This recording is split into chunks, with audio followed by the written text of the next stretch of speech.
presentarles a Alberto Berti Venegas Lynch, egresado del programa de extensión académica en Ciencias Sociales de la Escuela Superior de Economía y Administración de Empresas de Argentina. Tiene una maestría en Economía y Administración de Empresas con diploma de honor. Ha trabajado toda su vida en el sector privado. Este es como el terror de la casta política. Hoy, diputado electo por la provincia de Buenos Aires, convocado personalmente por Javier Milei para encabezar su lista. Me imagino que con mucho orgullo hoy puede decir que es parte de la coalición de gobierno La Libertad Avanza, el primer gobierno libertario del mundo. Así que, por favor, un gran aplauso a Berti.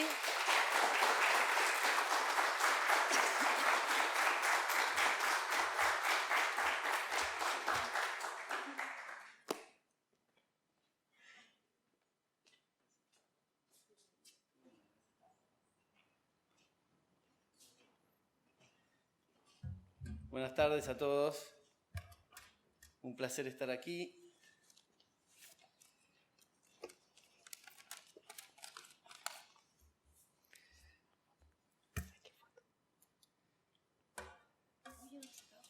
Bueno, primero, gracias a todos por estar acá, gracias por la invitación.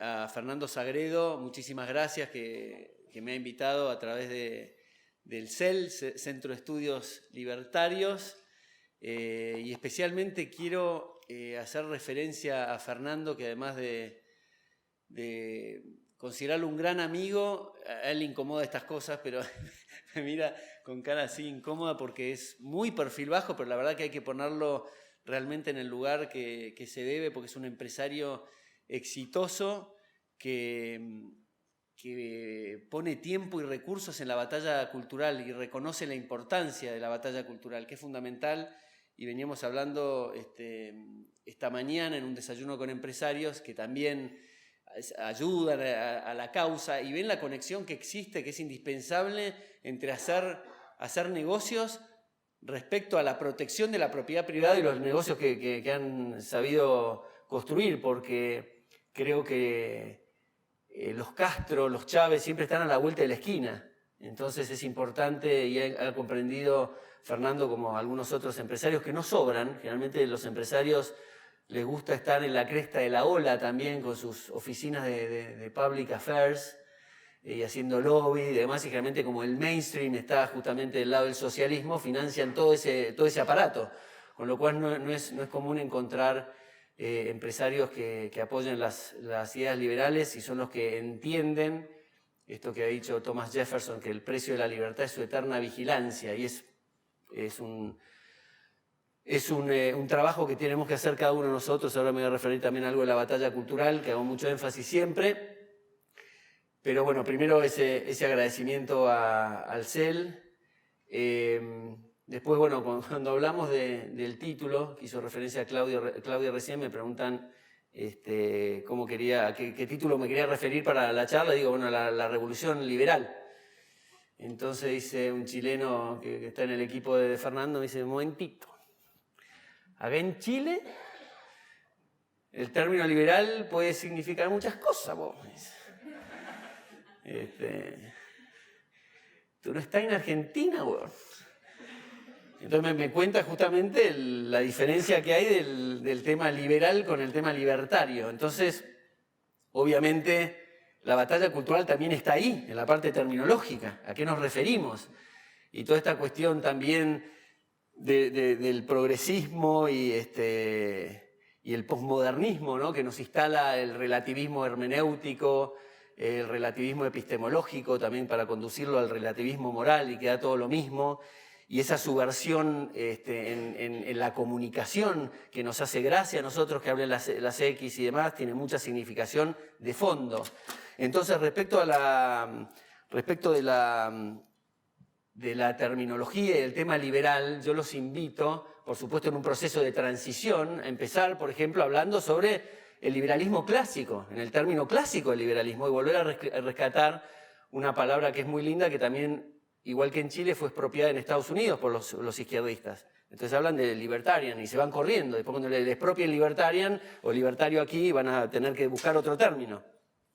Entonces eso también me pone en perspectiva también de que en Argentina de algún modo hemos sabido retener ese término que es tan lindo. La batalla cultural, decíamos, es una misión que tenemos que tener todos, tomarlo como una responsabilidad moral, que todos tenemos el deber, si queremos vivir como hombres libres, de poner nuestro granito de arena. Mucha gente que quiere hacerlo no sabe por dónde empezar y muchas veces empieza de la peor manera, que es opinando, generalmente bajo un criterio de lo intuitivo. Y generalmente lo intuitivo te lleva a los peores lugares, entonces uno termina diciendo, mira, quédate quieto, es mejor que no digas nada, porque estás diciendo todas estupideces. Entonces calma mucho, creo, los nervios, y el canal correcto es prepararse para el debate, agarrar los libros. Ahora en Latinoamérica, que antes no se conseguía, hay muchas editoriales que se dedican a los libros, a la buena bibliografía vinculada a las ideas liberales de economía, de derecho y demás. Entonces, qué mejor que pararse en los hombros del gigante para ver más lejos, como decía Ortega y Gasset, a partir de gente que ha transitado un tema académico y lo tenemos ahí para conversar un rato con buenos autores y cerrar el libro, como se decía, para terminar la charla cuando uno quiere y perfeccionarse y estar preparado para el debate. Entonces no es una cuestión de decir, bueno, yo no tengo acceso a los medios, si mando una carta para una editorial de un diario no me lo publican, ya eso no corre más. Antes eventualmente era así, donde hasta incluso el espacio gráfico era limitado. Entonces tenías que tener ciertos laureles para tener algún protagonismo. Ahora con las redes sociales, y uno puede tener un blog, si maneja bien las redes sociales, no hay excusa. Es más, es suficiente con que en alguna sobremesa, con amigos, en un asado, en la familia, en el trabajo, uno pueda intercalar en conversaciones cuando surgen estas cuestiones, que generalmente tienen connotaciones de las ideas muy efervescentes porque nos involucran a todos. No es una persona que le gusta el dulce de leche, el otro le gusta el chocolate, y bueno, cada uno responderá a los resultados de lo que cada uno le gusta y que lo involucra solamente personalmente. Esto tiene muchas connotaciones porque en definitiva es el sistema para convivir. Entonces, de vuelta, el metro cuadrado, les quiero llevar esa idea que seguramente ustedes lo hacen, pero eso es transmitir el mismo concepto a gente que, amigos míos, que le digo, es importante esta cuestión. Bueno, me dicen, colaboro con El País dando empleo. Entonces yo le digo, no, vos das empleo para ganar guita, que está muy bien, porque sos un hombre de negocios. La cuestión es, digo, ¿qué haces después?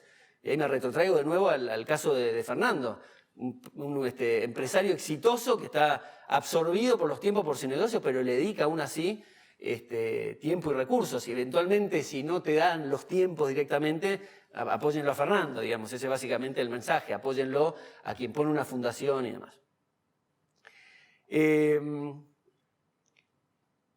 ¿Qué nos ha pasado en este último tiempo de la batalla cultural? ¿Por qué estamos en la situación que estamos? En todos los países, porque siempre digo que la batalla cultural nunca tiene fin. Si pensamos que tiene término y la batalla cultural terminó, es cuando empieza, como con las filtraciones, el agua a meterse por todos lados. Y eso el socialismo es muy activo. Entonces, la batalla cultural no tiene fin porque siempre va a haber gente que quiere vivir de otros. De manera que no tiene finalidad esa cuestión. Y la verdad que también la batalla cultural nos ha jugado en contra en la parte del adoctrinamiento, donde ha ganado las batallas más importantes, que es sobre todo el tema de la educación y el tema de la propaganda, y además el adoctrinamiento ha cultivado en la gente este concepto de la ausencia del individualismo, es quemar al individuo por lo colectivo. Cuando uno habla del individualismo, en general, en el mainstream, en el público en general, piensa que es algo malo, una connotación de egoísmo, cuando no, pero es como que todos tenemos que llegar juntos a tal lugar. Entonces esta cuestión del bien común, que en definitiva es ceder y sacrificar lo personal, lo individual, en favor de lo colectivo. El contrato social que nadie vio el contrato social, y mucho menos le acercaron el documento para firmar y suscribirlo. Y muchas veces se dice también que es el costo de vivir en una sociedad, que existe un Estado y se sacrifique digamos, el fruto del trabajo de uno para darle a otros y que sea una cosa cruzada a criterio de los políticos. Entonces, yo ahí digo, justamente es todo lo contrario. Vivir en sociedad no es un costo. Vivir en una sociedad que generalmente a los liberales nos ven como aislacionistas, vivir en sociedad es una cosa extraordinaria, porque justamente hace que el concepto de la cooperación social y la división del trabajo tenga lugar, llegando a logros que no sería posible si actuamos individualmente. Ese es el tema central, no es un costo. Entonces viene acá el debate de la cooperación social versus la justicia social. Hayek decía que en los términos en boca de los socialistas, cuando a un sustantivo, en este caso justicia, le agregaban el adjetivo social, terminaba siendo su antónimo. Porque la pregunta es, justicia, que nos enseñaron desde el colegio y en la facultad que era justicia, que era dar a cada uno lo suyo, dar a cada uno lo que le corresponde. Entonces es la definición clásica de Ulpiano y parece suficiente para definir a la justicia. ¿Qué le agrega el término social a justicia? Entonces termina siendo esa cosa sensiblera y además totalmente repetitiva, porque la justicia no es de las plantas ni de los animales, la justicia es necesariamente social vinculado al ser humano. Lo mismo pasa con el concepto de derechos humanos. Los derechos no son de los animales o de las plantas tampoco. Entonces le quieren dar ese mote para justamente ir a la antítesis, ir a la cuestión redistribucionista. Entonces, en este contexto, la cooperación social, el disparador es decir, volver a reflotar el concepto del individuo. Mises, en su Tratado de Economía, la acción humana, justamente se refiere a que la economía es la acción humana. Hemos estado los liberales demasiado haciendo foco en el aspecto de lo crematístico, lo metálico, y referido a temas coyunturales de la economía generalmente, y quizás no nos hemos detenido a transmitir que es un tema moral, como ha hecho Javier Milei en Argentina, que creo que eso fue lo que conectó el asunto, ¿no? Que la gente acostumbrada a este tema del bien común y que tiene que sacrificarse, y por ahí dijo, bueno, será la naturaleza del hombre o la convivencia que deba ser así. Entonces ya después se dispara al concepto de este síndrome de Estocolmo, ¿no? Y gente que es incluso fanática o promotora de su propia esclavitud, que dice pagar impuestos es un tema de buenas personas y un tema moral. ¿Cómo evadís impuestos?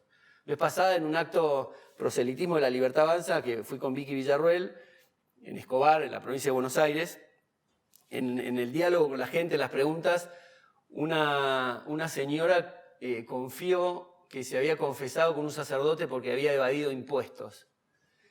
Entonces yo tomé la palabra y le dije, la verdad que, no sé, usted hará lo que quiera en el futuro, pero yo le recomiendo que no se vuelva a confesar por eso. Me parece que sí, confiésese cuando en un clima de planificación central absolutamente orwelliano, que tiene al ser humano cooptado y en la explotación del hombre por el Estado, usted no le dé comer a sus hijos, que esa es su prioridad. Confiésese en esa instancia. Entonces empieza a jugar esos paradigmas de que el Estado paternalista nos guía y en definitiva, bueno, será esa forma de vivir en sociedad. Pero la cooperación social decía, en torno a la cuestión de la acción humana, que simplemente en toda acción estamos tratando de buscar una situación más satisfactoria. No solamente cuando cambiamos el auto o hacemos una transacción monetaria, por eso la distinción de Mises entre la praxeología y la cataláctica. Cuando hacemos transacciones es monetarias y no monetarias. Ejemplo de no monetaria es, estamos en nuestra cama y tenemos sed y hacemos un proceso decisorio de ir abajo, bajar la escalera a tomar agua. Ese es un proceso de acción que tiene un costo, tiene un precio, una ganancia, una pérdida ex post, digamos. Luego evaluaremos si fue una ganancia. Pero tiene un proceso también que lo hacemos automáticamente, pero siempre estamos tratando de pasar de una posición A satisfactoria a B más satisfactoria, si no, no actuamos. Y por eso actuamos en interés personal, siempre, y eso es a lo que voy también. Entonces, si yo bajo la escalera, cuando me bajé de la cama, me reventé el meñique del pie con la pata de la cama, después me caigo por la escalera y me rompí un brazo, la verdad que el balance que se hace es me hubiera quedado en la cama.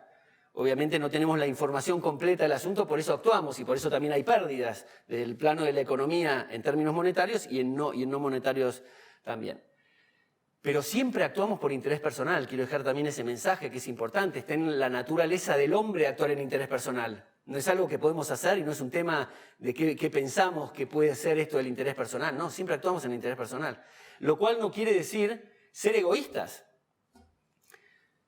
El egoísta actúa en interés personal. Lo que no está viendo y no le satisface es ver a otro satisfecho con la intervención del sujeto actuante. Pero siempre actuamos en interés personal y no es sinónimo de egoísmo el interés personal. Si damos la vida por un amigo, creemos que en nuestra escala de valores, lo que debemos hacer, pensando que vamos a estar mejor incluso con la muerte, es dar la vida por el amigo. Cuando somos solidarios desde el punto de vista crematístico, metálico, sea una ayuda moral o lo que sea, espiritual, o una cuestión de darle dinero a alguien, lo hacemos porque nos satisface a nosotros ver a la otra persona contenta. Por eso a mi mujer le digo te quiero, porque la quiero para mí me da valores que me aporta. Cuando a una novia le decimos no te quiero más y cortamos las relaciones es porque no me aporta cosas a mí. ¿Es egoísta? No, no es egoísta, es la vinculación de las relaciones sociales. ¿Tiene interés personal? Sí, tiene interés personal, por supuesto, siempre. Y no está mal.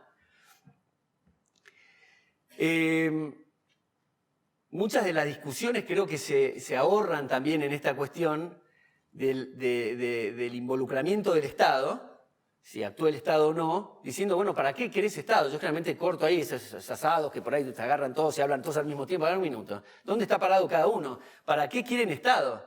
Entonces, el punto que digo es, sea marxista, creas en un Estado presente o en un Estado mínimo o crees en el autogobierno, todos tenemos que estar de acuerdo que todo lo que hace el Estado consume capital. Todo lo que consume el Estado, todo lo que hace el Estado consume capital, hasta las cosas más nobles. Porque este es un concepto creo que muy importante y que creo que en Argentina aún no se comprende. Y es que el Estado para hacer algo necesariamente lo hace a través de los impuestos, que como se dice la palabra son impuestos. Se hacen obligatoriamente. Entonces la pregunta que a un liberal, a un libertario en el caso de Chile, pero a un liberal se le pasa por la cabeza es decir, ¿por qué algo que quiere la mayoría, como puede ser la educación, la salud, tiene que ser a punta de pistola a través de impuestos? ¿No hay una forma que, digamos, sea de forma voluntaria si todos queremos? Eso es lo que me pregunto yo. ¿Por qué ese canal coactivo? Pero primero tener en claro que los impuestos son coactivos. Después puede haber una justificación y podemos hablar que justificamos los medios para tal fines, cosa que yo lo pongo en duda. Yo creo que el liberalismo, y este es un punto también que me quería referir, esto de libertario, liberal, yo rescato el tema liberal porque el liberalismo es extraordinario en cuanto que es un paraguas de ideas, y es una forma de vida, es una cosmovisión, no es una ideología, porque la contrapartida de la ideología es el pensamiento abierto y crítico, con lo cual si nos estamos refiriendo al liberalismo como ideología, no se me ocurre una contradicción más grande. Es justamente el pensamiento abierto. Entonces lo que digo es, está siempre en ebullición y sujeto a futuras refutaciones. De hecho, hablando de la cuestión de libertarios, Rothbard, su gran maestro fue Mises, que creía en el Estado mínimo y le ha dedicado libros a Mises. Entonces tiene que haber esa convivencia, referir al liberal como esa filosofía de vida que incluye también los que creen en el Estado mínimo, los que creen en la ausencia del Estado, que a mi modo de ver me parece mucho más atractivo y consistente el tema del autogobierno, porque lleva a las últimas consecuencias el principio justamente de los impuestos y la intervención estatal. Porque si vas al Estado mínimo, y sin ponerme rancio, porque esto también nos pasa a los liberales, dice vos sos un zurdo, si crees en el Estado mínimo, sos parte del problema. Flaco, bajemos un poco los decibeles, creo que me parece que son distintas tonalidades del liberalismo, es parte de la convivencia y el debate que tienen los liberales. Pero en rigor, tiene la misma naturaleza el Estado mínimo con el Estado presente, o el Estado más grande, o el socialismo. Solamente es un tema de grado, y vaya que es un tema de grado importante, pero digamos, comparten creo que la misma naturaleza.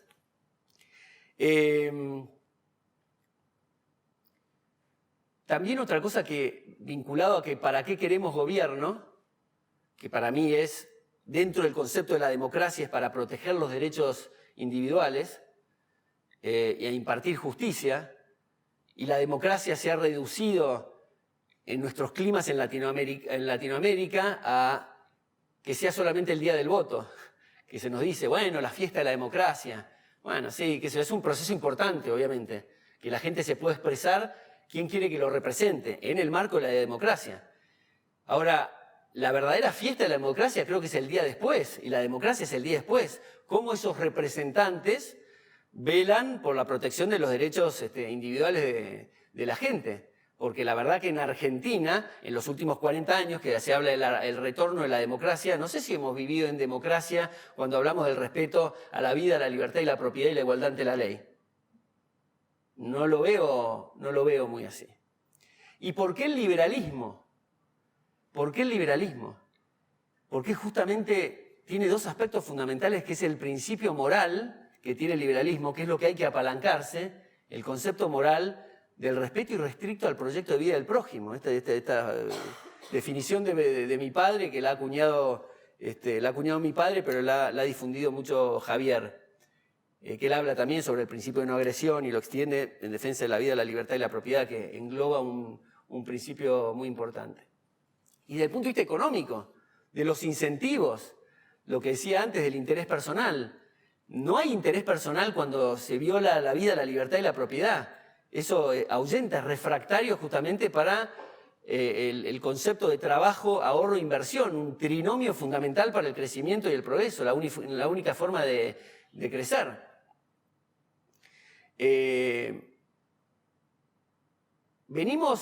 Yo siempre digo, venimos de las piedras y el agua salada, digamos, la condición del hombre natural era la pobreza. Entonces, el hombre está en la tierra que hace 150.000 años y en 200 hemos logrado todo lo que se logró y tener el bienestar que se logró, cuando hasta incluso en la época preindustrial el ser humano, el promedio de vida era 25 años, así es una cosa exponencial.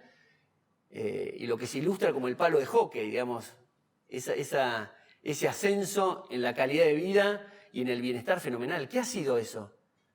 ¿La máquina a vapor? Hay que ir un poquito más atrás. La máquina a vapor quizás es lo que se ve de la revolución industrial. ¿Pero qué fue la revolución industrial? Las ideas de Adam Smith. La revolución moral de la propiedad privada. Eso nos trajo el bienestar y la cooperación social y la división del trabajo. Cómo Adam Smith se ha adelantado 200 años explicando justamente el tema de la fábrica de alfileres y la mano invisible. Eso ha sido en 200 años, nada. Punto 1. Punto 2, justamente en 1810, el 95% de la gente vivía con menos de $1 diario. Ahora se ha invertido. Solamente el 5% eventualmente vive con menos de $1 diario. En los países más libres, más abiertos, donde se respeta la propiedad privada, hay menos pobres. Incluso si tomás el 10% más pobre comparado con países que son comunistas o donde restringen las libertades y demás, son ese par en la pobreza, ese 10% más pobre, es 11 veces más rico. Y ese pobre del sistema abierto es 2 veces más rico que el 75% de los países comunistas. De manera que hay un concepto importante que es el moral. Ese es el concepto fundamental, moral, y el económico, en definitiva, es la consecuencia de los incentivos para apalancar y trabajar en esa dirección. Pero es fundamentalmente moral. Ahora, ¿por qué el mercado? ¿Por qué a través del mercado? Este es otro tema, otro paradigma que hay que sacarse, la cuestión del mercado, que generalmente el mainstream, no, mercado, negocio. Dios mío, no me digas negocio para la educación. Todo es un derecho ahora. Todo es un derecho. Y en realidad cuando se determina que todo es un derecho, generalmente lo manotea el Estado para pulverizarlo. Entonces, el mercado somos nosotros. Es la gente. Hay que llevar a explicar en el debate a la gente que justamente el mercado es la gente. No es alguna especie de cosa éter, cosa gaseosa que anda ahí, una cosa diabólica que nos perjudica. Somos nosotros. Y solamente en un marco de libertad se permite tomar decisiones libres en transacciones que pueden ser, de vuelta, culturales, religiosas, también comerciales. Por eso la distinción esta de las transacciones en términos monetarios y no monetarios. Y acá me quiero detener sobre un tema que es importante también, es el sistema de precios. El sistema de precios es algo fundamental y conectado con el mercado. Si no hay sistema de precios, no hay mercado. Los precios son las señales. Yo estoy escribiendo un libro ahora que cuando hablo del sistema de precios, el capítulo se llama Las luces sagradas. Ahí cuento cómo me enseñó papá qué eran los sistemas de precios para un chico y que es una cosa ilustrativa. Y me quedó hasta ahora, lo veo hasta visualmente. Es un tablero enorme donde están todos los bienes y servicios del mundo.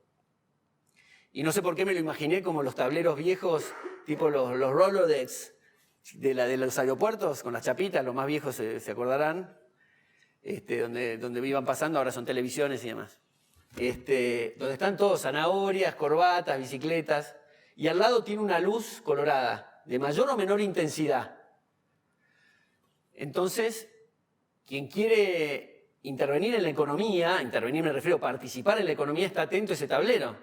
Y donde hay luces coloradas muy intensas, dice, bueno, ahí hay un arbitraje, quiere decir que la gente quiere zanahorias. Entonces, ¿qué hace? Está llamando a la oferta porque hay un arbitraje muy importante. Hay algunos empresarios que se están llenando los bolsillos, dirían los izquierdistas, están especulando, y van ahí y van al rescate, por así decirlo, de la demanda. Esa competencia hace que bajen los precios. Y esa es la cosa absolutamente sagrada, intocable que tiene que tener el mercado para asignar recursos que son siempre escasos en un contexto de necesidades ilimitadas. Cualquier cosa que se toque ahí a través del gobierno va a falsear eso y enloquece la información y se malasignan recursos, los recursos escasos. Ejemplo de papá que siempre me viene a la cabeza, pues el mejor ejemplo que conozco y lo he escuchado cientos de veces, cuando habla de consumir stocks de capital o justamente despilfarrar recursos, dice, es como tirar tractores al mar. Los tractores es stock de capital, son elementos que hacen de apoyo logístico al trabajo para aumentar su rendimiento, o sea, aumentar los salarios en términos reales. Entonces es muy ilustrativo, cuando se falsea eso, interviene el Estado, consume stock de capital, te tira 2 o 3 tractores al mar. Entonces, ¿qué pasa con los precios máximos? Que es por la distorsión de los precios relativos que viene generalmente de la inflación. Que es justamente eso, la expansión exógena de dinero, algo que creo que en Latinoamérica, gracias a Javier Milei, se pudo instalar y profundizar más.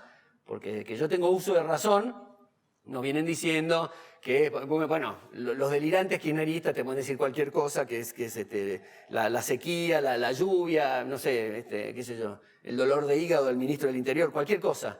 Pero economistas supuestos razonables también te hablan de la inflación de costos, la inflación de expectativas, la inflación por la velocidad de circulación del dinero, y es todo falso, es la expansión monetaria. De hecho, cuando se habla de la distorsión en precios relativos, producto de la emisión exógena, cuando hablamos de emisión exógena es ajena al mercado, porque en definitiva, si se lo deja al mercado trabajar con las monedas libremente, porque la moneda es un invento del mercado, que tendría que volver al mercado de una perra vez, cuando aumenta eventualmente la oferta de moneda es porque la demanda del mercado así lo quiere.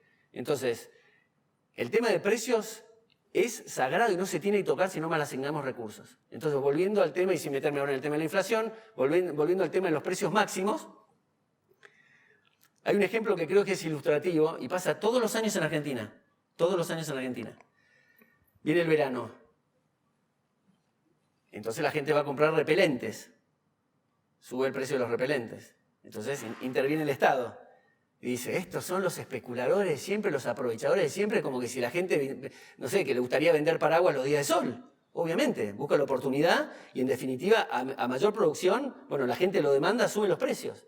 Entonces, en lo que conté del tablero, sería una luz muy intensa en repelentes, entonces las químicas, si se avivan el año anterior, dicen, esperá, la línea que estamos haciendo, no sé, los Blem, que es una marca de Argentina, que es en definitiva para lustrar muebles, no hagamos eso, suspendámoslo, bajemos la producción y pongamos estas máquinas que son similares para hacer repelente. Y en definitiva hacemos algo estacional. Entonces, esa luz convoca más oferta, que es lo que está demandando el mercado y hace que bajen los precios naturalmente en un mercado de la competencia, en un mercado competitivo. Pero no, volvamos al ejemplo de los trogloditas latinoamericanos, de los gobiernos.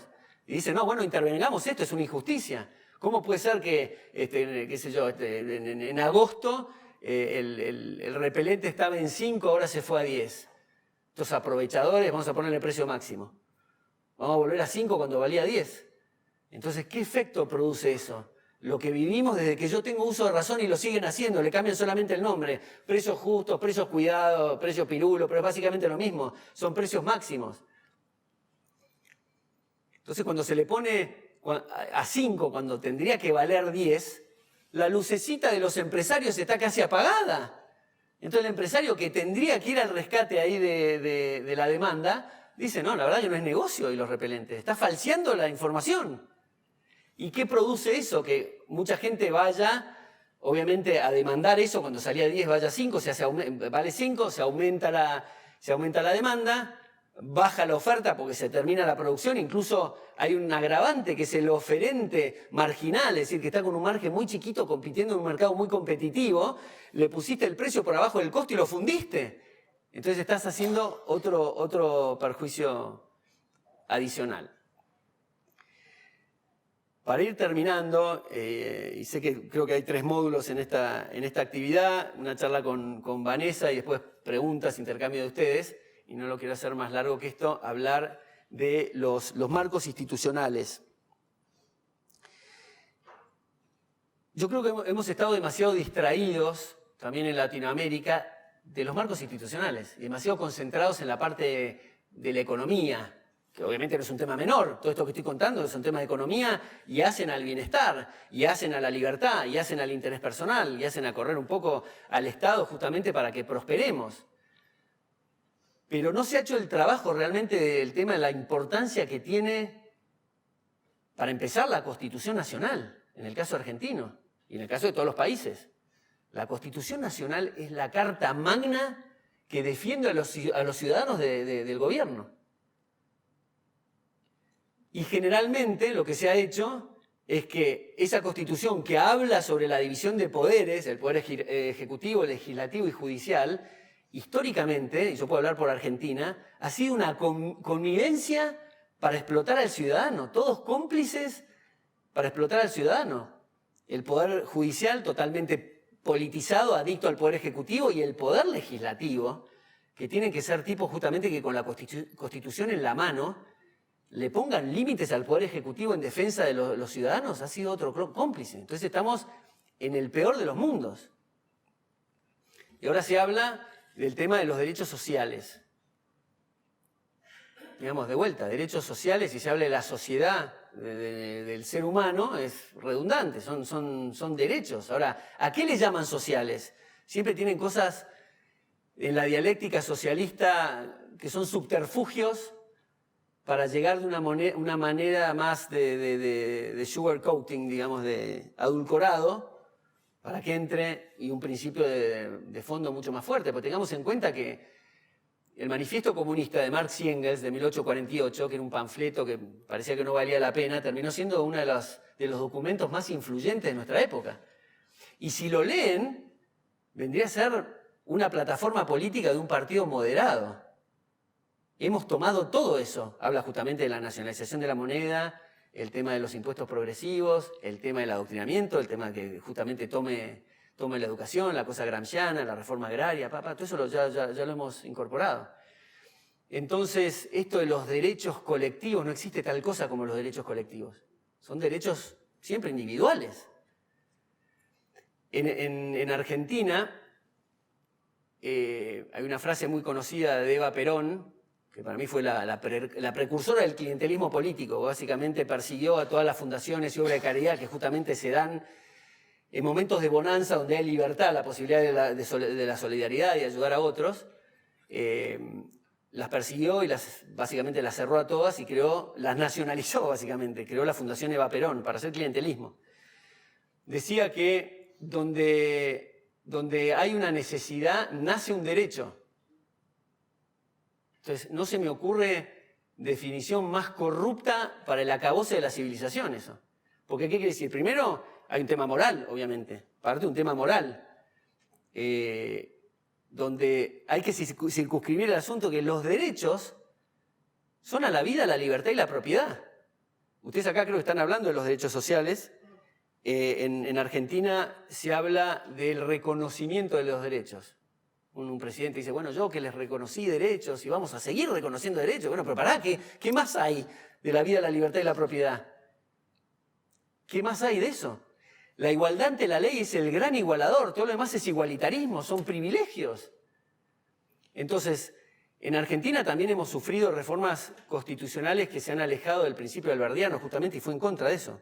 El artículo famoso, la reforma del 49, que habla, entre otras cosas, la reforma habla del artículo 14 bis, que son los derechos sociales.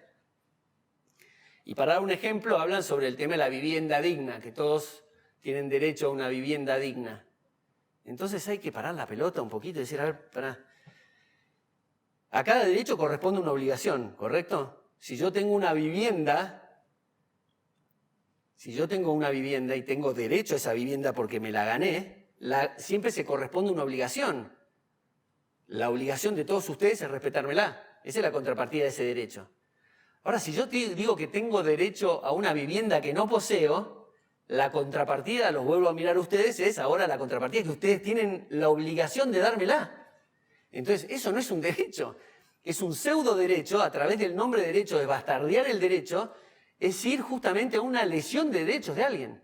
Fuera de la vida y la libertad la libertad y la propiedad, siempre va, díganme un ejemplo ahora, levanten la mano y díganme un derecho que sea fuera de la vida, la libertad y la propiedad, que no dañe alguno de esos tres derechos a alguna otra persona.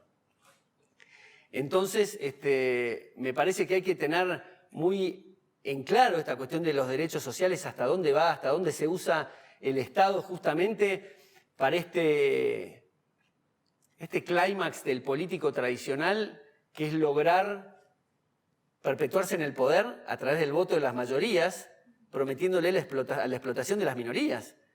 Porque vos has sido una persona que la han marginado y no te han dado los derechos que te corresponden. Entonces, empiezan a fabricar y a pavimentar el camino para perpetuarse en el poder. Entonces la gente dice, sí, la verdad que yo soy pobre y la verdad que me dice el dogma Montaigne, tiene razón, el rico es rico porque el pobre es pobre. Y apalancan todo justamente en el resentimiento. Entonces el político se perpetúa en el poder y se transforma esto en una tiranía de las mayorías. Entonces, volviendo al tema de la batalla cultural, me gustaría terminar recordando una frase de Edmund Burke, que decía que todo lo necesario para que las fuerzas del mal se apoderen de este mundo es que haya un número suficiente de gente de bien que no haga nada. Muchas gracias.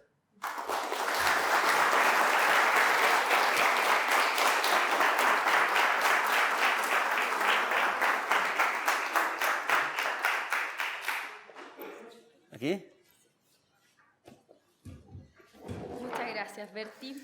Bueno, ahora me toca presentar personalmente a una muy querida amiga,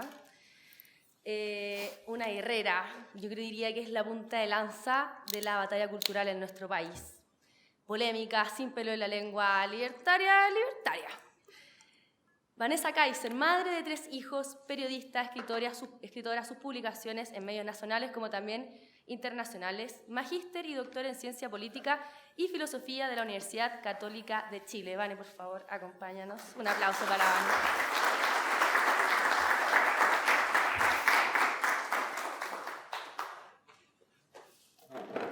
Muy buen speech. Hagamos como en sintonía. Bien, no sé si se oye. ¿Sí? Sí.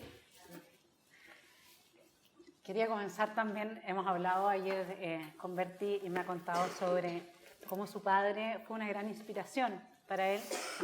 Y yo tengo que decir que para mí son mis hijos, porque en la época en que yo era joven, como algunos de acá, en Chile no existía la teoría libertaria.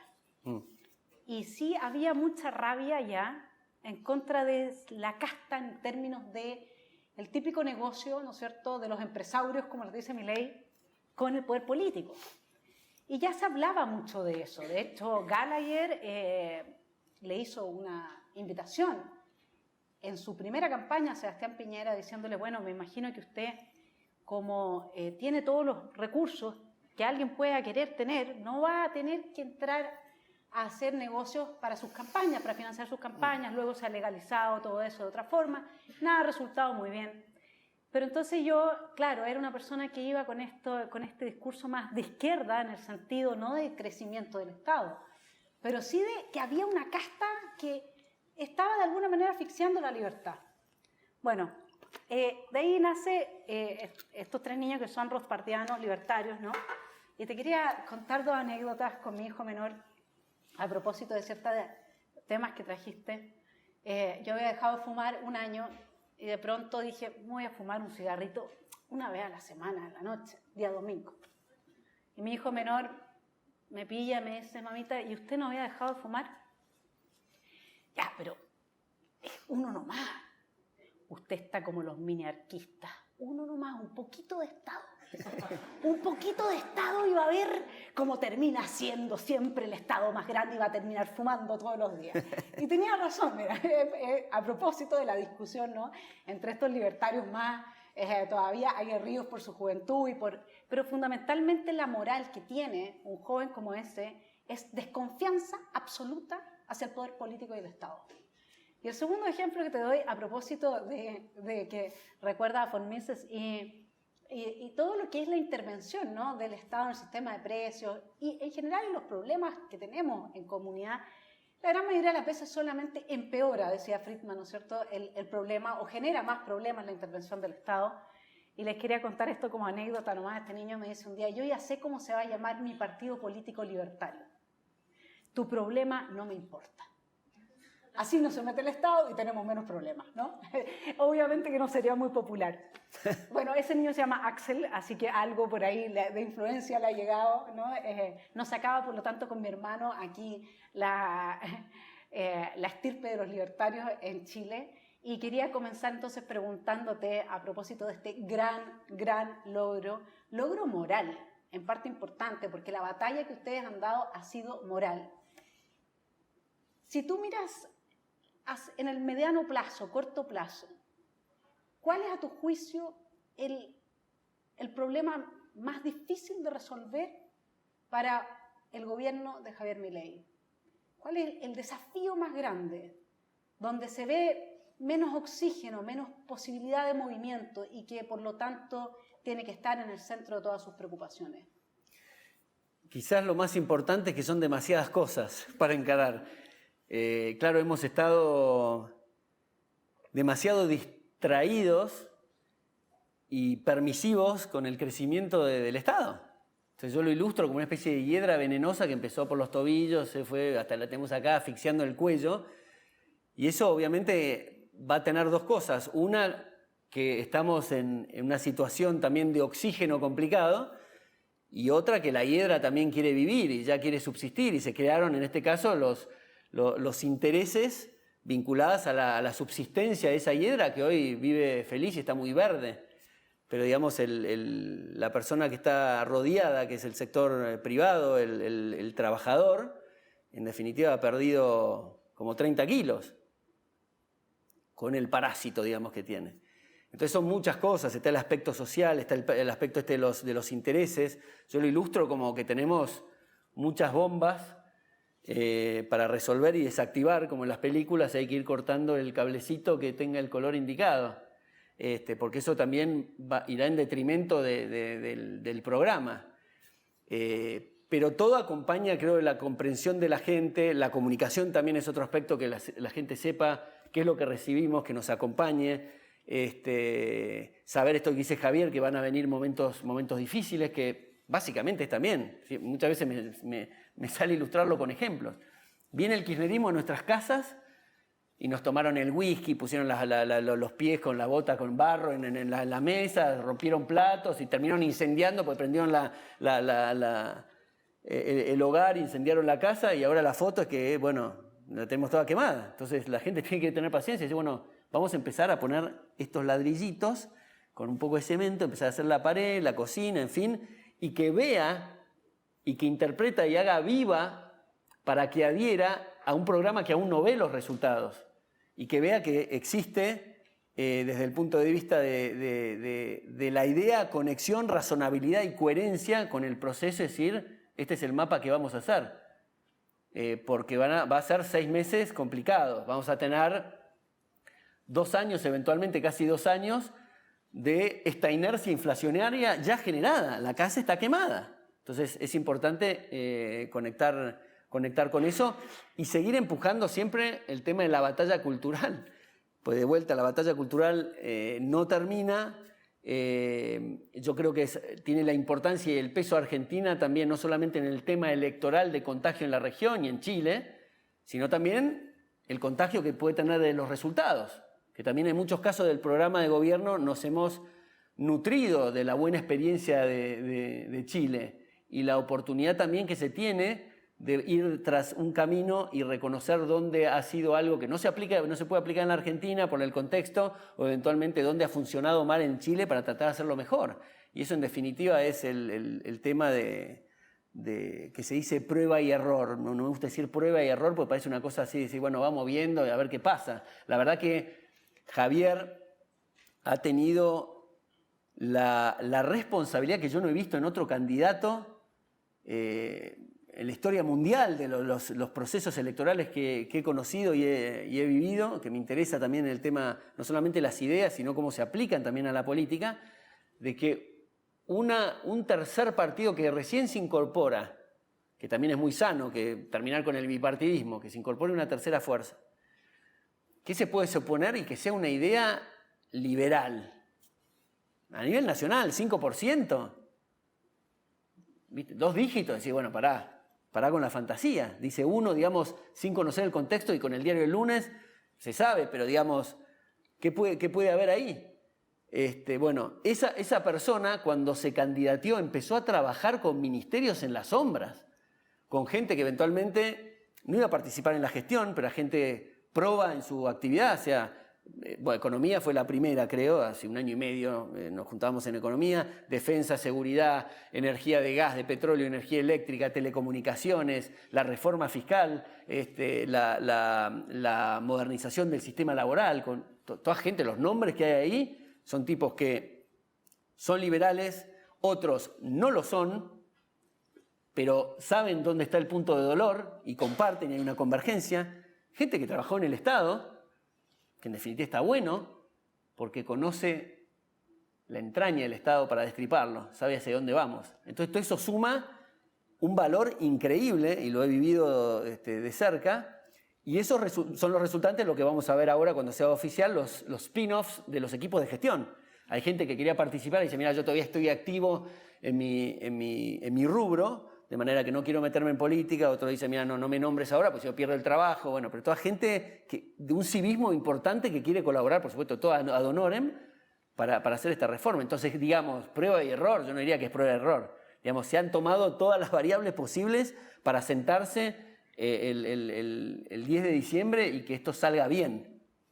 O sea, en suma podemos decir, se hizo este gabinete en las sombras, un poco como lo tiene siempre en Inglaterra, ¿no? Que uno cuando estudia ciencia política dice, qué interesante, porque la oposición no se disuelve, sino que siempre sigue trabajando, porque en cualquier momento el gobierno puede caerse en el sistema parlamentario, ¿no es cierto? Siempre sigue trabajando con gabinetes en las sombras, es decir, preparado para enfrentar los problemas que se van dando el día a día, con estrategia, con proyección de mediano y de largo plazo, asunto que en general a la derecha le ha faltado muchísimo. Pero no solamente eso, sino que en términos pragmáticos, sino que el asunto de tener las ideas correctas y de ganar una elección, óiganlo bien, ganar una elección con ideas liberales libertarias, o sea, eso es Porque en general lo que nosotros vemos en la derecha latinoamericana, pero también ha pasado mucho en España y en otros lugares del mundo, que es lo que critica Vox, ¿no es cierto?, que es ganar una elección de derecha pero con ideas de izquierda, ¿no?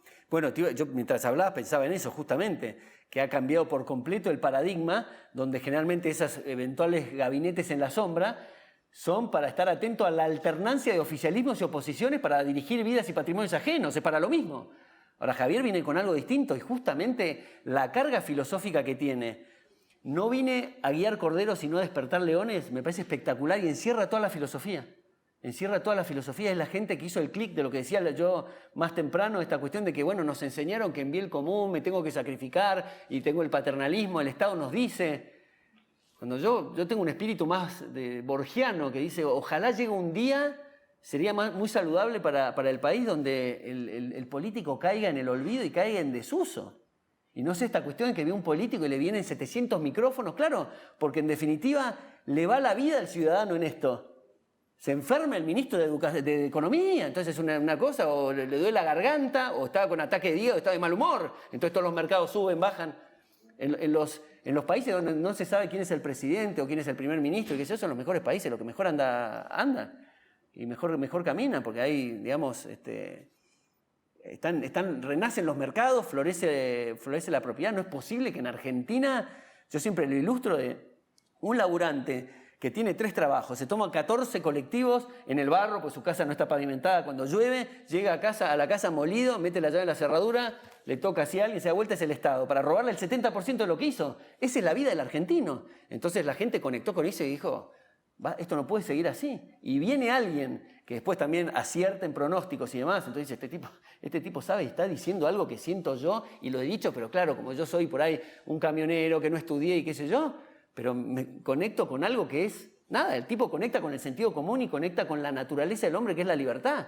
Entonces creo que el éxito de Javier fue conectar con eso y salirse de eso. Y Javier valora mucho su capital político y sabe el esfuerzo que tuvo que hacer para construir esto, de manera que esta cuestión que se dice, bueno, se va a juntar con la casta. No, se junta con gente que sepa el esfuerzo que ha hecho Javier, que sepa que la Argentina hay que cambiar los 180 grados, pueden haber matices, pero si cree que va en esa dirección, sea por conveniencia política, como decía, que el político que no sabe leer esta cuestión electoral va a perder votos y va a ser eyectado de la política, me parece que puede ser por esa filosofía o por una convicción que hace clic con honestidad intelectual, decir, sí, puede ser el camino por acá. Y también todo el tema, me parece, hablando también del periodismo, en nuestra función también es tener paciencia con la gente, con el periodismo también, que pueden ser buenos canales de comunicación. Es un tipo que tiene un micrófono todos los días y no ha estado expuesto generalmente a las ideas liberales. Entonces, la perseverancia en la persuasión también es un valor. Y la gente conecta y muchos periodistas preguntan, pero preguntan no solamente poniéndose en los zapatos de su audiencia para que conozcan al candidato, conozcan la idea, sino él tiene dudas al respecto.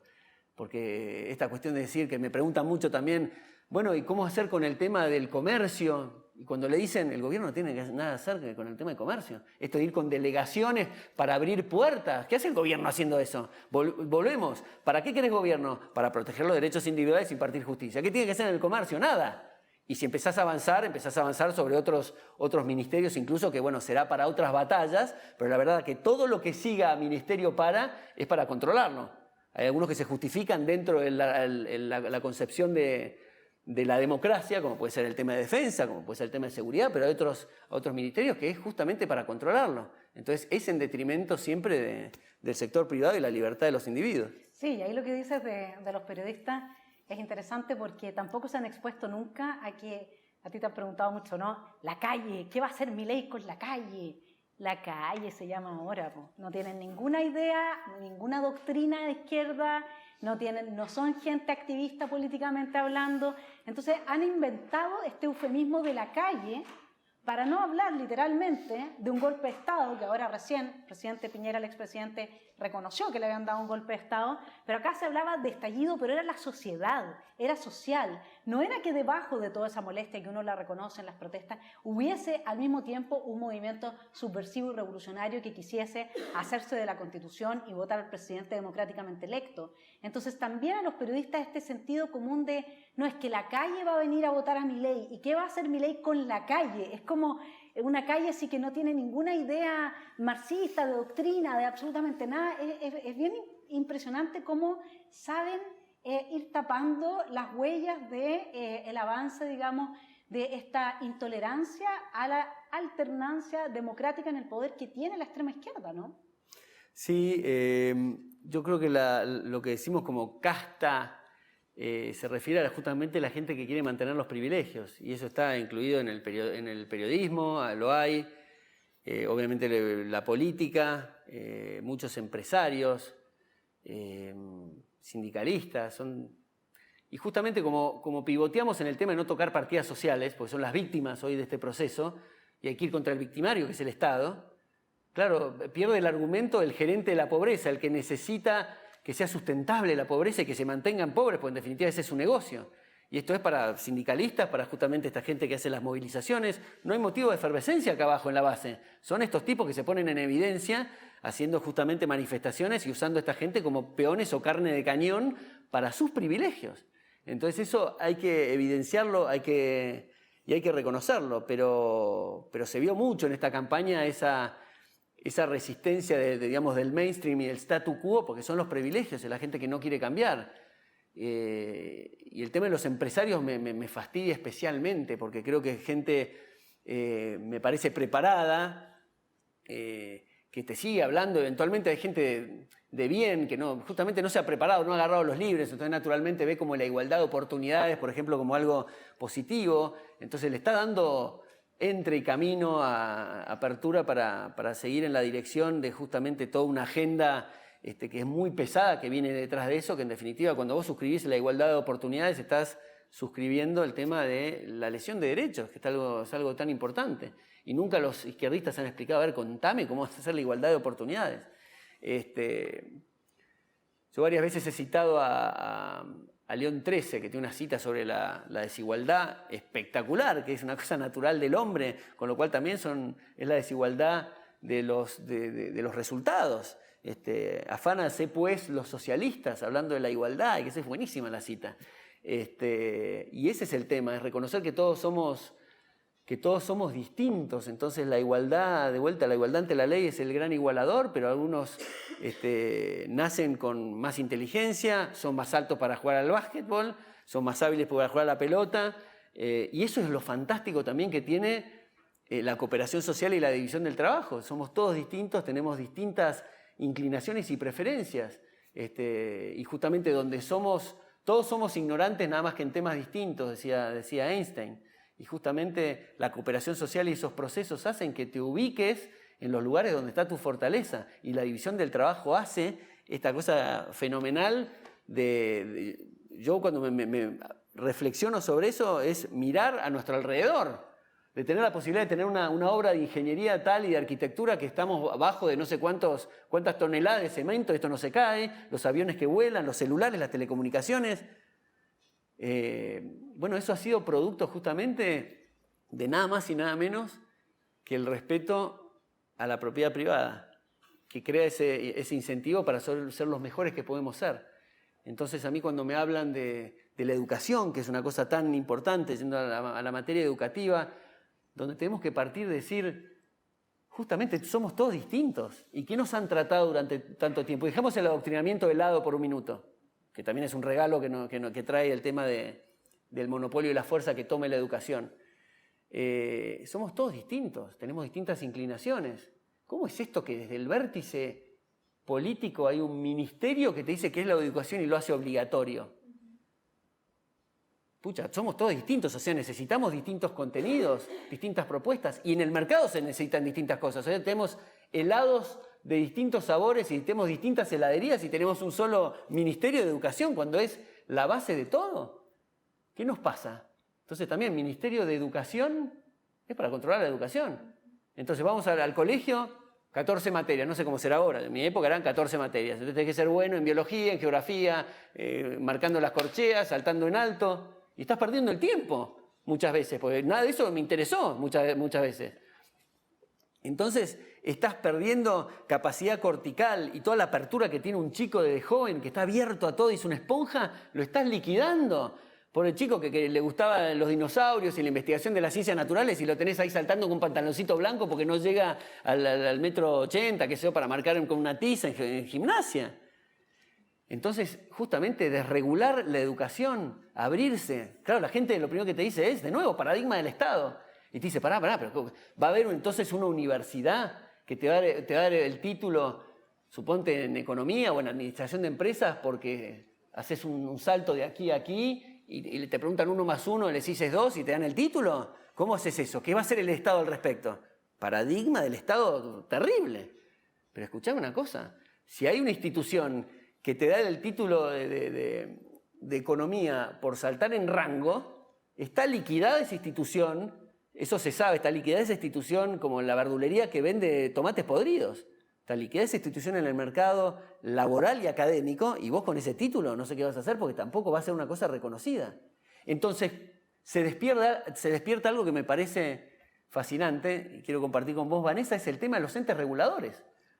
El ente regulador en las universidades en Argentina se llama la CONIAU, es creo que Comisión de Evaluación y Acreditación. Entonces, si yo te tengo que aprobar las cosas que querés enseñar, y pasa por mí. Gente que ha quedado totalmente desactualizado en el tema educativo, que no sabe y tiene justamente planchado los incentivos para que eso se dispare, porque hoy tienen los tanques, el monopolio de la fuerza, te dice, no, esto es de educación, esta es la educación, de manera que no hay incentivos para hacer otra cosa, lo tenés que hacer como en una catacumba a dar esa educación, y todas las persecuciones en las universidades, incluso privadas.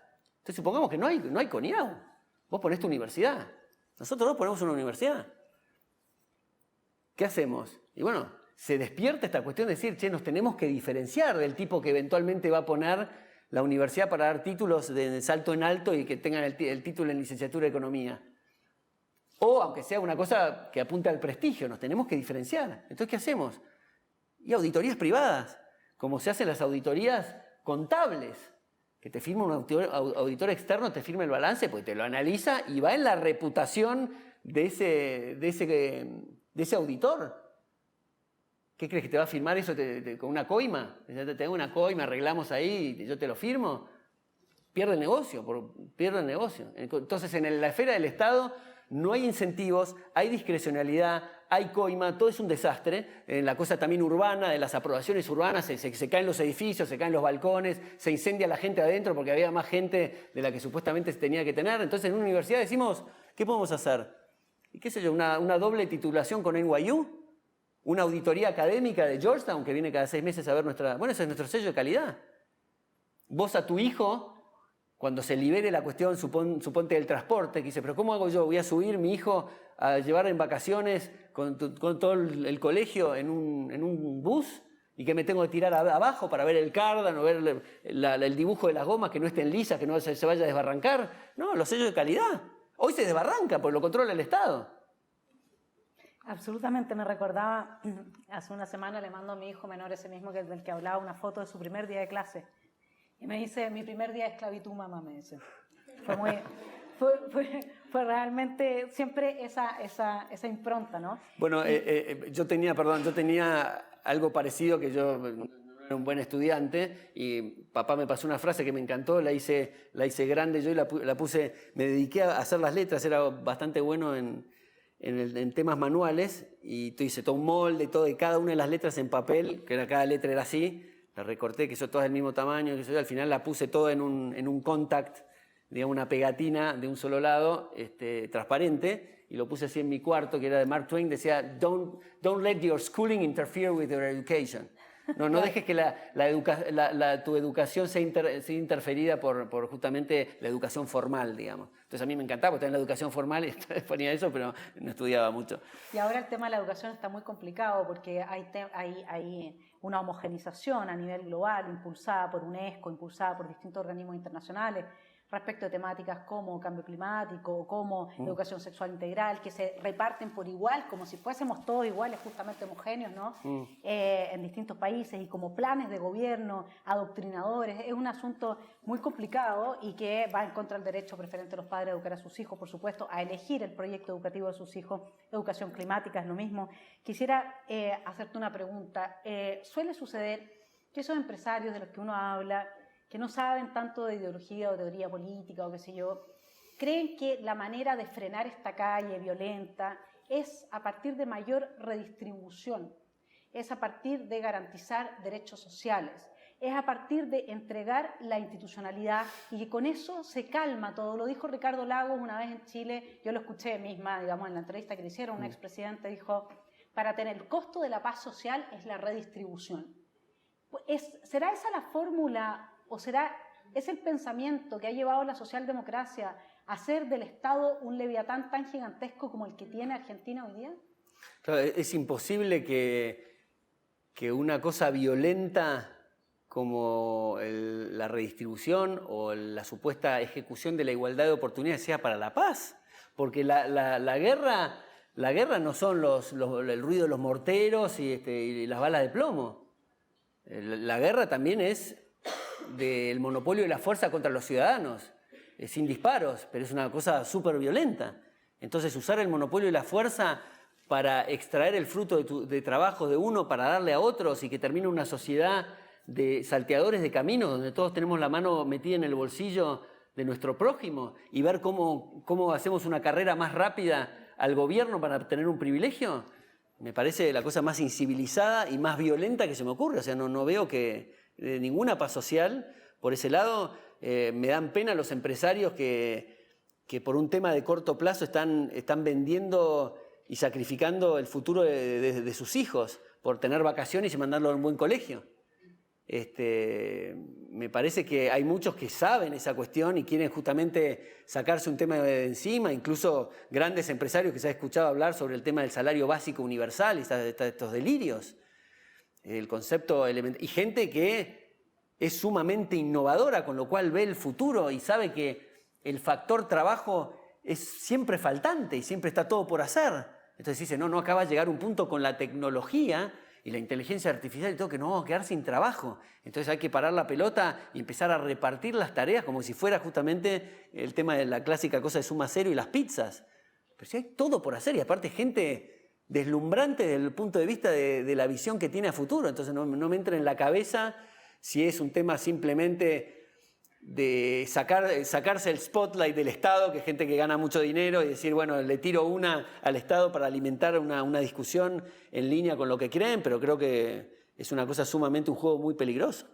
Sí, Schumpeter decía que al final el empresario que comienza como emprendedor se cansa un poco de seguir emprendiendo y creando, y que por eso necesariamente iba en este proceso destructivo, constructivo, ¿no? de mercado tan libre, iba a terminar queriendo lo que podríamos llamar hoy día una especie de sistema de sustitución de importaciones, con estas conversaciones entre los políticos y los empresarios para dejar calma la cosa porque quedan agotados. Schumpeter lo decía, pero quería llevarte a otra dimensión como para ir cerrando nuestra conversación con Rothbard, porque evidentemente que Rothbard tiene que estar aquí presente, y la descripción que él hace de qué es lo que es la política, ¿sí? Y cuáles son las características de un líder que tiene la forma de quebrar con el monopolio del discurso socialdemócrata, que en el fondo es este discurso que no quiere la lucha de clases, ¿no es cierto?, que no quiere la economía centralmente planificada, sino que lo que quiere esencialmente es un Estado lo suficientemente grande que se pueda mantener de lo que producen los empresarios, que mantiene también digamos, las clases medias en semi-empobrecida, ¿no es cierto? Dice, los socialdemócratas se dan cuenta de que es mucho mejor para el Estado socialista retener a los capitalistas y una economía de mercado truncada para ser regulada, confinada, controlada y sometida a los mandatos del Estado. El objetivo socialdemócrata no es la guerra de clases. Y sobre la situación en la que estamos, dice, la política es una guerra. El adversario tiene la intención de negar, está hablando de socialdemocracia, ¿no?, denegar la forma de vida de su oponente y por lo tanto debe ser rechazado o combatido con el fin de preservar la propia forma de existencia. Rothbard dice, se requiere un líder reaccionario, carismático, que tenga la capacidad de cortocircuitar a las élites mediáticas y de llegar a las masas y despertarlas directamente. No sé si les suena con esto de despertar al león, ¿no? O sea, que está clarísima el mandato y cómo lo ha llevado a cabo esta figura. Dice, apelar a las masas por encima de las cabezas del Estado y de su escolta intelectual. Me encanta esta retórica, ¿no? Este llamamiento puede ser realizado de forma más efectiva por el demagogo, el hombre rudo y sin pulir del pueblo, que puede presentar la verdad en un lenguaje simple y efectivo, aunque emotivo. Entonces, dice Rothbard, ¿qué hay que hacer para romper el formidable monopolio y destruir la impía alianza del establishment político y sus privilegiados apologistas intelectuales? Recomienda una estrategia de audacia y confrontación, de dinamismo y excitación, una estrategia, en resumen, de despertar a las masas de su letargo y exponer a las élites arrogantes que las gobiernan, las controlan, las graban y las estafan. ¿Te parece a ti que se puede mantener esta épica más allá del éxito presidencial y que, como llamaba Agustín Laje recientemente en un video que hace sobre un posible golpe de Estado de Milei, que ya se está hablando de esto antes de que asuma, digamos, ¿no? Él puede, en esa legitimidad del ciudadano que lo votó, seguir conectando en el tiempo y avanzando en esta libertad. ¿Cuánto puede avanzar esta libertad con esa figura carismática que él va a tener que sostener? No se va a poder, todo el mundo sabe que no se va a poder transformar de león en un gato, digamos, no va a poder ser eso, ¿no? Yo siempre lo llevo a la responsabilidad por fuera de la política, ¿no? Nosotros como ciudadanos, de trabajar en la batalla cultural, depende de eso. Una sola persona no lo puede hacer, puede ser el primer estímulo o disparador, que creo que en el mensaje de Javier, la verdad que yo siempre, él me decía, la batalla cultural terminó, ahora paso a la política. Y le digo, no, la batalla cultural no tiene fin y vos estás demostrándolo, porque vos estás dando la batalla cultural desde la política. El político tradicional va a hacer proselitismo, dice, bueno, les voy a poner cloacas y el agua corriente y todo ese tipo de cosas para tratar de captar votos. Javier siempre ha sido conceptos, romper paradigmas, como transmitir a la gente, no ha dejado la docencia. Hasta incluso, no solamente no dejó la docencia en el plano académico, que siguió dando clases, pero recordarán, si están conectados con lo que pasaba en Argentina en la campaña, se iba con un tráiler y paraba en una plaza, obviamente la anunciaba, que daba clases de economía. Y había gente que se tomaba un bus 2 horas para escucharlo y se llenaba. Eso es docencia, y yo creo que en cada mensaje de Javier también como presidente van a ser mensajes conceptuales y obviamente tiene que ser acompañado de los hechos. Y cuando la gente vea que se tracciona con los hechos, porque naturalmente si vos le sacás el peso al Estado, bajás impuestos, eso florece. A las empresas pequeñas que hoy cualquier empleado malvado que le haga un juicio injusto lo va a perder y pierde la empresa. O sea, la modernización del sistema laboral también es una cosa muy necesaria. La apertura al mundo, la desregulación, de las 70.000 regulaciones que tenemos. Pero la apertura al mundo obviamente puede pisar callos, los intereses del empresario que estuvo acostumbrado a tener cotos de casa, privilegios. Y siempre con el argumento de decir, bueno, yo creo en el mercado libre, pero mi caso es especial. Tengo productos que en definitiva, la fuente de trabajo y bueno, en fin, me parece que es una cosa de la soberanía, porque hago ponchos salteños, cualquier excusa hay para que le cierren eventualmente las importaciones con aranceles o también medidas pararancelarias también a través de la burocracia para cerrar eso, cosa que yo también con el nacionalismo y el tema de tomarse en serio las fronteras que tienen que ser simplemente para descentralizar el poder, y de la misma forma que comerciamos bonaerenses con gente de Catamarca o de Santiago del Estero, ¿por qué no con Chile? Si hay una diferencia, es una cordillera. La gente pacífica quiere transaccionar socialmente, culturalmente, económicamente, son los gobiernos los que se imponen a tomar esto como si fueran sus propias quintas. Así que, volviendo al punto central, depende de nosotros, depende de lo que tengamos en la cabeza. Yo creo que más o menos, estoy infiriendo, pero más o menos podemos coincidir en esta sala, más o menos con algunos matices en las ideas, y si fuéramos un país, haríamos las cosas bien. En definitiva, lo que se trata es gente que empiece a entrar por la puerta, que es socialista, es confrontar en el debate, un debate honesto, amigable, de justamente tratar de persuadir. Se van a empezar a sentar y van a compartir con nosotros el tema de las ideas liberales. Básicamente de eso se trata. Digo, esto es para ilustrar el tema de la batalla cultural y mantener viva esa antorcha depende de nosotros. Javier va a ser una vidriera y va a seguir con esa impronta, pero la cuestión es qué respuesta tiene la gente, porque si todos nosotros pensamos que lo mejor es tener el Estado presente y el Estado, como han dicho los políticos, es un elemento de transformación y un factor de crecimiento en Argentina en la campaña, que no se me ocurre un delirio mayor, porque como digo, el Estado siempre consume capital, hay que pedirle lo menos posible. Y la gente ha ido entendiendo eso también y ya no le pide tantas cosas. Antes el Estado debería controlar, el Estado debería hacer, debería invertir. Entonces se da cuenta que viene el Estado y le mete la mano en el bolsillo. Entonces ahí dice, bueno, no, paremos un poco, entonces revisemos para qué queremos Estado. Entonces es batalla cultural, la batalla cultural se lleva puesta a la política. Y la última. Hace poco estuvo Milei en Chile y dijo lo siguiente. Ustedes están, le dijo a los chilenos, frente a una oportunidad histórica. Recuerden que este modelo no es solo más productivo, es estéticamente superior. Además, es superior moralmente. La madre de las batallas está en Chile, dijo. Y es deber de todos los libertarios, es necesario del esfuerzo de todos los libertarios. Ponerle el hombro en esta batalla, porque si no el socialismo se va a llevar puesta toda América Latina. Viva la libertad, carajo. Y me gustaría solamente que nos dijese 3 pilares fundamentales de por qué, o qué ven los argentinos en el modelo chileno, en la forma que hemos hecho las cosas, que es ese modelo superior del que nos habló la última vez que estuvo en Chile. ¿Qué es lo que a ustedes les gustaría replicar? Y en definitiva, lo que se ve, la gente que viajaba hace 40 años y iba a Chile, si no puedo creer lo que es Chile. Y la prosperidad, y le pregunté a un amigo mío, y los salarios, y la gente que se salta a la cordillera para irse a Chile. Es eso, es en los hechos, es la prosperidad. Basado en el tema moral de la libertad, eso es todo. Porque en definitiva siempre tengamos en cuenta que los soviéticos tenían recursos que los utilizaban hasta incluso para competir con Estados Unidos en la batalla, en la guerra espacial, ¿se acuerdan? Alguien llegaba primero a tal lado, o sea, recursos hay, pero la cuestión es decir, la contrapartida de eso era el Gulag soviético. Entonces no es para cualquier cosa, no es, por eso hoy un periodista me hablaba, esta tarde me hablaba de la inversión del Estado. Le digo, un minuto, el Estado no hace inversión, hace gasto.